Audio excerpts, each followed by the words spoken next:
یعنی به خاطر اون اتفاقاتی که هی تصور میکنم چقدر شاید اینجا افتاد. مثلا نمیدونم این ازدواج چه که آدم وقتی میره زیر سقف انگار یه خیلی چیزا تغییر میکنه، وارد یه دنیای عجیب غریب میشه. مثلا تا قبلش همه چی خوبه و خیلی ایرادهایی که آدم‌ها دارن رو آدم نمیبینه، همین که میره زیر سقف خوبا رو دیگه نمیبینه، همه چی داره میبینه. مثلا به نظر من بچه داره که من خیلی خودخواهی، یعنی اگه واقعا اون بچه رو دوست داشته باشه به دنیا نمیاره.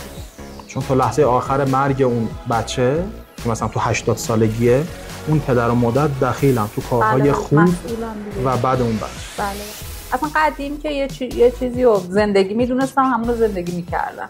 چته حالا فکر کردی چی شده الکی داری این کارو میکنی، که میخواستم نشون بدم که اتفاقی برات نیفتاده، استرسش کم بشه. ولی بعد 2 روز دیگه اصلا رفتم تو بیمارستان و بعدم فوت کردن. اینا هیچ وقت قرار نیست شما کار خوب کنی و کار ما این کار خوب رو بهتون برگردیم. به این رسیدیم؟ قشنگ اشکام میریزه.